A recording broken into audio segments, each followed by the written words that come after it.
Hello बच्चों, welcome back. आज surface chemistry में मैं आपके साथ लेकर आया हूँ हेल्महोल्ट्ज़ इलेक्ट्रिकल डबल लेयर।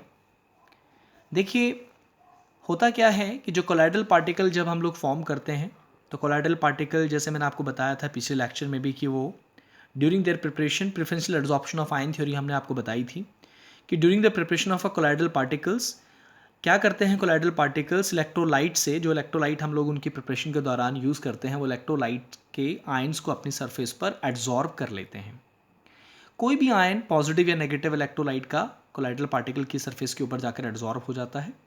दूसरा आयन आपका मीडियम में ही रह जाता है, जिसकी वजह से आपके कोलाइडल पार्टिकल और मीडियम के ऊपर अपोजिट चार्ज डेवलप हो जाते हैं। जो चार्ज लेयर कोलाइडल पार्टिकल की सरफेस के ऊपर फॉर्म होती है, आप उसे फिक्स लेयर ऑफ चार्ज कहते हैं। और जो चार्ज लेयर, जो चार्ज आपका मीडियम में मौजूद होता है, उसको आप डिफ्यूज़ लेयर कहते हो। तो दो लेयर जो आपके कोलाइडल पार्टिकल के ऊपर फॉर्म हो गई हैं, कोलाइडल पार्टिकल की सरफेस के ऊपर और दूसरी मीडियम में, इन दो चार्जेस की लेयर को आप हेल्महोल्ट्ज़ इलेक्ट्रिकल डबल लेयर कहते हो। इन दो चार्जेस, जो फिक्स लेयर और डिफ्यूज़ लेयर, इन दो लेयर्स जो होती हैं, इनके बीच का जो पोटेंशियल डिफरेंस होता है, that potential difference is known as electrokinetic potential और जीटा पोटेंशियल। ये क्वेश्चन इस बार बोर्ड एग्जाम 2020 में भी पूछा गया है कि what do you mean by zeta potential. तो फिक्स लेयर और डिफ्यूज लेयर, फिक्स लेयर वो लेयर जो कोलाइडल पार्टिकल के ऊपर फॉर्म हुई है, और डिफ्यूज लेयर चार्ज की वो लेयर जो आपके मीडियम में मौजूद है। इन दो लेयर्स के बीच में जो पोटेंशियल डिफरेंस होता है उसे आप इलेक्ट्रोकाइनेटिक पोटेंशियल और जीटा पोटेंशियल कहते हो। अगली बात आती है बेटा इलेक्ट्रोफोरेसिस। इलेक्ट्रोफोरेसिस भी कई बार शॉर्ट क्वेश्चंस में बोर्ड एग्जाम में पूछा गया है। सबसे पहले देखिए, इलेक्ट्रोफोरेसिस ये वो फिनोमिना है जिससे हम लोग इस बात को कंफर्म कर सकते हैं कि आपके कोलाइडल पार्टिकल चार्ज होते हैं और उनके ऊपर कौन सा चार्ज प्रेजेंट होता है। इलेक्ट्रोफोरेसिस करवाने के लिए हम लोगों को एक यू शेप की ट्यूब लेनी होती है। इसके अंदर हम लोग कोलाइडल सोल्यूशन फिल कर देते हैं और ट्यूब के दो लिम्स में हम दो प्लेट्स लगा देते हैं जिनको हम बैटरी से कनेक्ट करेंगे। और बैटरी ऑन होते ही यहाँ से ये प्लेट नेगेटिव चार्ज जो बैटरी के नेगेटिव पोटेंशियल पर, नेगेटिव टर्मिनल पर हम जोड़ेंगे, इसको पॉजिटिव टर्मिनल पर हम जोड़ेंगे। जैसे ही इलेक्ट्रिकल चार्ज इससे पास होगा, कोलाइडल पार्टिकल्स जो होंगे कोलाइडल सॉल्यूशन के अंदर, वो किसी एक प्लेट की तरफ माइग्रेट मूव करना शुरू करेंगे। किस प्लेट की तरफ मूव करेंगे? जिस प्लेट के ऊपर उनके चार्जेस का अपोजिट चार्ज प्रेजेंट हो। मान लिया हमने यहाँ पर कोई नेगेटिवली चार्ज कोलाइडल पार्टिकल का सोल्यूशन लिया हुआ है, से मान लिया आर्सेनिक सल्फाइड। जितने भी मेटल सल्फाइड्स होते हैं, they are negatively charged colloidal particles. तो जितने भी सल्फाइड हम कोई भी, आप ऐसा नहीं है कि नेगेटिव ही आपको लेना है, कोई पॉजिटिव भी आप ले सकते हैं। लेकिन मान लिया कि हमने यहाँ पर आर्सेनिक सल्फाइड का कोलाइडल सॉल्यूशन लिया हुआ है, जिसमें आर्सेनिक सल्फाइड के जो कोलाइडल पार्टिकल्स होते हैं उनके ऊपर नेगेटिव चार्ज प्रेजेंट होता है। तो जैसे ही आप लोग बैटरी ऑन करेंगे, colloidal particles will start migrating towards this plate because it has a positive charge. और इस तरीके से ये यहाँ पर जाकर सारे कलेक्ट हो जाएंगे और एक दूसरे के चार्ज को यहाँ पर जाकर ये इनके जो कोलाइडल पार्टिकल्स होंगे, इनका चार्ज न्यूट्रलाइज हो जाएगा। तो यहाँ से ये बात कंफर्म हो गई कि हमारे कोलाइडल पार्टिकल के ऊपर चार्ज होता है। इसी तरह अगर हम लोग इस प्लेट यू शेप ट्यूब के अंदर कोई पॉजिटिव चार्ज कोलाइडल सोल्यूशन अगर हम लोग फिल करते, तो वो इस प्लेट के ऊपर जाकर कोलाइडल पार्टिकल माइग्रेट करते हैं। तो this phenomena of movement of a colloidal particles towards a positively charged plate or electrode under the influence of electric field is known as electrophoresis. Okay, electric field की presence में colloidal particles का opposite charge electrode या plate की तरफ migrate कर जाना ही क्या कहलाता है? इलेक्ट्रोफोरेसिस कहलाता है। ओके, और इस फिनोमिना से हमें ये बात कंफर्म हो गई है कि हमारे कोलाइडल पार्टिकल्स के ऊपर चार्ज होता है। अगली बात बच्चों मैं आपको बता रहा हूँ कोआगुलेशन और प्रेसिपिटेशन। कोआगुलेशन कह सकते हैं, प्रेसिपिटेशन कह सकते हैं, फ्लोकुलेशन कह सकते हैं। देखिए, जो हमारे कोलाइडल पार्टिकल्स होते हैं, जैसे कि हमने कहा उनके ऊपर चार्ज होता है, और जब तक उनके ऊपर चार्ज रहेगा they will not come closer, वो आसपास नहीं आ पाएंगे because of electrostatic force of repulsion. कोई भी कोलाइडल पार्टिकल कोलाइडल सोल्यूशन में कभी भी आसपास नहीं आ पाएंगे। लेकिन अगर किसी तरीके से हम लोग उनके चार्ज को न्यूट्रलाइज कर दें, तो they are starting coming together, वो आपस में पास पास आना स्टार्ट करेंगे और एग्रीगेट करके they will get settle down, and in this way they get separated from the dispersion medium, and this phenomena is known as coagulation. Okay, so coagulation is the process of aggregating together the colloidal particle so as to change them into large size particle which ultimately settle down as a precipitate. तो colloidal particle का dispersion medium से अलग हो जाना, aggregate होकर अलग हो जाना ही क्या कहलाता है? कोआगुलेशन कहलाता है। कोआगुलेशन हम लोग कई तरीके से कोआगुलेशन करवा सकते हैं। जो भी हम लोग कोआगुलेशन करवाएंगे उसमें कुछ मेथड्स देखिए, बाय इलेक्ट्रोफोरेसिस से कर सकते हैं, by mixing two oppositively charge colloidal solution.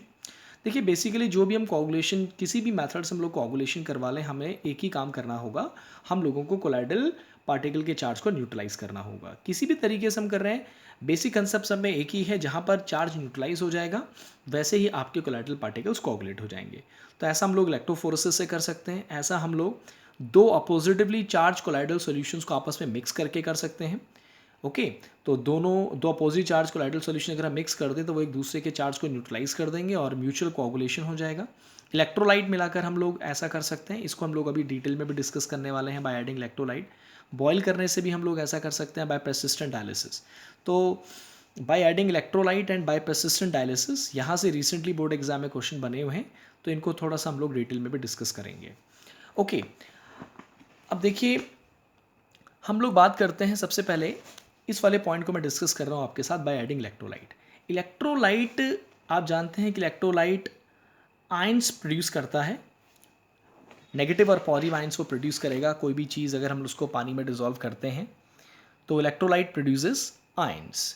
तो जो इलेक्ट्रोलाइट के आयंस होते हैं, अगर हम किसी कोलाइडल सॉल्यूशन में इलेक्ट्रोलाइट मिला दें तो कोलाइडल पार्टिकल, जैसे मान लिया कि हमारा कोलाइडल पार्टिकल पॉजिटिवली चार्ज्ड है, ओके, और आपने उसमें इलेक्ट्रोलाइट मिला दिया, तो इलेक्ट्रोलाइट मिलाने से क्या होगा, जो इलेक्ट्रोलाइट का नेगेटिव आयन होगा वो हमारे कोलाइडल पार्टिकल के पॉजिटिव चार्ज को न्यूट्रलाइज कर देगा। उसी तरीके से अगर हमारा कोलाइडल पार्टिकल नेगेटिवली चार्ज होगा तो जब हम उसके अंदर इलेक्ट्रोलाइट मिलाएंगे तो इलेक्ट्रोलाइट का जो पॉजिटिव आयन होगा वो हमारे कोलाइडल पार्टिकल के चार्ज को न्यूट्रलाइज कर देगा और इस तरीके से वो कोगुलेट हो जाएगा। ओके, तो इलेक्ट्रोलाइट से हम लोग कोगुलेशन, इलेक्ट्रोलाइट ऐड करके हम लोग कोलाइडल सॉल्यूशन का कोगुलेशन कर सकते हैं। तो यहाँ पर एक वर्ड आ रहा है बच्चों, कोगुलेशन वैल्यू ऑफ इलेक्ट्रोलाइट। तो कोगुलेशन वैल्यू क्या होती है? देखिए, 1 लीटर कोलाइडल सॉल्यूशन, कोई भी कोलाइडल सॉल्यूशन आप ले लीजिए, 1 लीटर कोलाइडल सॉल्यूशन को हमें कोगुलेट करना है। ओके, हमें उसका कोगुलेशन करवाना है। 1 लीटर कोलाइडल सॉल्यूशन में जो कोलाइडल पार्टिकल है उनका हमें कोगुलेशन करवाना है। तो बताइए उसमें हम मिनिमम कितना इलेक्ट्रोलाइट हमें ऐड करना होगा ताकि उसका कोगुलेशन हो जाए, हमें 1 लीटर कोलाइडल सॉल्यूशन को कोगुलेट करने के लिए मिनिमम कितना इलेक्ट्रोलाइट ऐड करना होगा, वो उस इलेक्ट्रोलाइट की कोगुलेशन वैल्यू कहलाती है। कोगुलेशन वैल्यू हम लोग जो है वो मिली मोल्स में कैलकुलेट की जाती है। ओके, अब देखिए अगर हमारा जो इलेक्ट्रोलाइट है जो कोगुलेशन करवाने के लिए हम यूज़ कर रहे हैं, अगर उसकी कोगुलेशन पावर ज़्यादा होगी, ओके, अगर वो ज़्यादा कोलाइडल पार्टिकल के चार्ज को कोगुलेट कर सकता होगा तो वो उसके कम मिलीमोल्स लगेंगे। और अगर हमारा जो इलेक्ट्रोलाइट है उसकी कोगुलेशन पावर कम होगी तो हमें 1 लीटर कोलाइडल सॉल्यूशन को कोगुलेट करने के लिए ज़्यादा इलेक्ट्रोलाइट की ज़रूरत होगी, यानी कि हमें इलेक्ट्रोलाइट के ज़्यादा मिलीमोल्स लगने वाले हैं। तो कंक्लूजन ये निकला बच्चों कि जिस इलेक्ट्रोलाइट की कोगुलेशन वैल्यू कम होती है उसकी कोगुलेशन पावर ज़्यादा होती है। बात को समझिएगा, जिस इलेक्ट्रोलाइट की कोगुलेशन वैल्यू कम होती है उसकी कोगुलेशन पावर ज़्यादा होती है, क्योंकि उसकी जो उसके मिलीमोल्स हैं वो कम लगे हैं। इट मीन्स दैट कि उनकी कोगुलेशन करने की पावर ज़्यादा है, इसीलिए मिलीमोल्स कम लगे हैं। तो smaller the coagulation value of the electrolyte, greater is it's coagulation power. Very very important बात को याद रखिएगा कि अगर हमको 2 इलेक्ट्रोलाइट दे दिए जाए, दोनों की कोगुलेशन वैल्यू आपको दे दी जाए मिलीमोल्स में जो कैलकुलेट की जाती है, तो जिस इलेक्ट्रोलाइट का कोगुलेशन वैल्यू कम होगी उसकी कोगुलेशन पावर ज़्यादा होगी। ओके गाइस, उसके बाद यहाँ पर एक रूल आता है बच्चे, हार्डी-सूजी रूल आप इसे कहते हैं, हार्डी-सूज रूल बोल लीजिए, जो भी आप इसे प्रोनाउंस कर रहे हैं। तो काफ़ी इंपॉर्टेंट है, इस पे डायरेक्ट इनडायरेक्ट क्वेश्चंस एग्जाम्स में कई बार आते हैं। और हार्डी-सूज रूल जो है ये भी आपके इलेक्ट्रोलाइट से ही रिलेटेड है। अभी हम कह रहे हैं कि इलेक्ट्रोलाइट मिलाने से आप कोगुलेशन कर सकते हैं, तो देखो हार्डी-सूज रूल ने 2 पॉइंट्स बताए। पहला क्या कहता है, पहला पॉइंट क्या कहते हैं, ये कहते हैं कि किसी भी इलेक्ट्रोलाइट में 2 तरह के आयंस होते हैं, यू नो दैट, एक पॉजिटिव और नेगेटिव होता है। कोई भी इलेक्ट्रोलाइट ले लीजिए, NaCl, FeCl3, बेरियम क्लोराइड, कोई भी आप कोई आयनिक कंपाउंड जो आयंस प्रोड्यूस करता हो, जब आप उसे पानी में डिसॉल्व करें तो वो इलेक्ट्रोलाइट होगा। तो इलेक्ट्रोलाइट के अंदर जो दो आयन्स प्रेजेंट होते हैं उनमें से कोगुलेशन कौन सा आयन करता है ये इस बात पे डिपेंड करेगा कि आपका कोलाइडल पार्टिकल कैसा चार्ज है। अगर आपका कोलाइडल पार्टिकल पॉजिटिवली चार्ज होगा तो इलेक्ट्रोलाइट का नेगेटिवली चार्ज आयन उसका कोगुलेशन करेगा, और अगर नेगेटिव चार्ज होगा आपका कोलाइडल पार्टिकल तो उसको कोगुलेट करने के लिए इलेक्ट्रोलाइट का पॉजिटिव आयन उसे कोगुलेट करेगा। यानी कि किसी भी इलेक्ट्रोलाइट का जो इफेक्टिव आयन होता है कोगुलेशन करने के लिए, आप इफेक्टिव आयन बोल लीजिए, कोगुलेटिंग आयन बोल लीजिए, कोगुलेशन कोलाइडल पार्टिकल का इलेक्ट्रोलाइट का कौन सा आयन करता है जिसके ऊपर कोलाइडल पार्टिकल का अपोजिट चार्ज होता है, वो आयन कोगुलेटिंग आयन या इफेक्टिव आयन कहलाता है। पहला पॉइंट। दूसरी बात ये कहता है, देखो बच्चों, greater the valency of the coagulating ion greater is its power to bring about coagulation.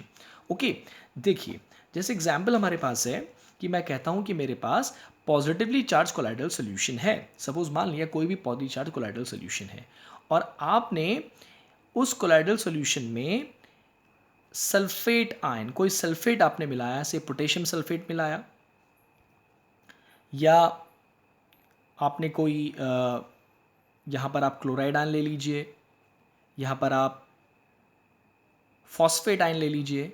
Okay, phosphate ion ले लीजिए।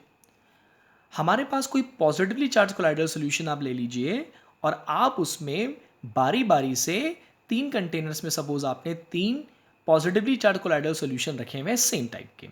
पहले वाले में सपोज आपने पोटेशियम सल्फेट मिला दिया, दूसरे वाले में हमने पोटेशियम क्लोराइड मिला दिया, तीसरे वाले में सपोज हमने पोटेशियम सल्फेट मिला दिया। तो देखिए, क्योंकि हमारा कोलाइडल सॉल्यूशन पॉजिटिवली चार्ज है तो उसे कोगुलेट करने वाला पोटेशियम सल्फेट में सल्फेट होगा, पोटेशियम क्लोराइड में क्लोराइड होगा और पोटेशियम फॉस्फेट में फॉस्फेट होगा। तो देखिए तीनों में जो आयन्स कोगुलेट करने वाले हैं वो नेगेटिव वाले होंगे। तो देखिए किस आयन की कोगुलेशन पावर सबसे ज़्यादा होगी, जिसके ऊपर चार्ज ज़्यादा होगा। नेचुरल सी बात है। तो जिसके अंदर हम पोटेशियम फॉस्फेट मिलाएंगे वहाँ पर कोगुलेशन ज़्यादा होगा, क्योंकि यहाँ पर जो कोगुलेटिंग आयन है फॉस्फेट आयन, इसके ऊपर चार्ज या इसकी जो वैलेंसी है वो इन सब में ज़्यादा है। और जो क्लोराइड वाला होगा पोटेशियम क्लोराइड, उसकी कोगुलेशन पावर सबसे कम होगी। तो क्या सीखा बच्चों? Greater the valency of the coagulating ion, जो कोगुलेटिंग आयन है जो कोगुलेशन करवाएगा, उस आयन की वैलेंसी जितनी ज़्यादा होगी, जितना उसके ऊपर चार्ज ज़्यादा होगा, उतनी ही उसकी कोगुलेशन पावर भी ज़्यादा होगी। ओके, अब यहाँ पर देखिए एग्जाम्पल और आपको समझ में आ जाएगा। For coagulating positively charge colloidal solution the order of coagulating power of different electrolyte is in the order. ये देखिए वो एग्जाम्पल यहाँ पे आ गया। यहाँ पे मैंने पोटेशियम का एग्जाम्पल दिया था, ये सोडियम से बात कर रहे हैं। तो सोडियम फॉस्फेट जो होगा इसकी कोगुलेशन पावर सबसे ज़्यादा होगी, क्योंकि इसमें जो आपका कोगुलेटिंग आयन है फॉस्फेट आयन, उसकी वैलेंसी सबसे या चार्ज सबसे ज़्यादा है। सोडियम सल्फेट, और सबसे कम होगा सोडियम क्लोराइड, क्योंकि इसमें जो इफेक्टिव आयन है Cl नेगेटिव, उसकी वैलेंसी सबसे कम है। ओके, उसी तरीके से अगर हमारे पास कोई नेगेटिवली चार्ज कोलाइडल सोल्यूशन होता है तो उसको कोगुलेट करने वाला कोई पॉजिटिवली चार्ज आयन होगा। ओके, अब यहाँ पर देखिए, जैसे हमने सपोज कोई इलेक्ट्रोलाइट ले लिया, सोडियम का कोई सॉल्ट ले लिया, बेरियम का सॉल्ट ले लिया और एल्यूमिनियम का सॉल्ट ले लिया, तो नेगेटिवली चार्ज कोलाइडल सोल्यूशन को कोगुलेट करने के लिए एल्यूमिनियम का जो आपका इलेक्ट्रोलाइट होगा वो सबसे ज़्यादा इफेक्टिव होगा, क्योंकि एल्यूमिनियम आयन की वैलेंसी सबसे ज़्यादा है। तो जितनी ज़्यादा आपकी कोगुलेटिंग आयन की वैलेंसी होगी, चार्ज होगा, उतनी उसकी कोगुलेशन पावर ज़्यादा होगी। तो ये दो बातें हमारा हार्डी-सूजी रूल या हार्डी-सूज रूल कहता है कि हमेशा वो आयन कोगुलेशन करता है जिसके ऊपर कोलाइडल पार्टिकल का अपोजिट चार्ज होता है, उसको हम लोग इफेक्टिव आयन कहते हैं। और इफेक्टिव आयन की वैलेंसी या चार्ज जितना ज़्यादा होगा, उसकी कोगुलेशन पावर भी उतनी ज़्यादा होगी। तो यहाँ तक आज मैं आपके साथ डिस्कस कर रहा हूँ बच्चों। अगली क्लास में, अगले लेक्चर में मैं आपको कोगुलेशन से रिलेटेड कुछ और इम्पॉर्टेंट क्वेश्चन बताऊंगा। तब तक आप लोग इसे रिवाइज करें। Thank you very much.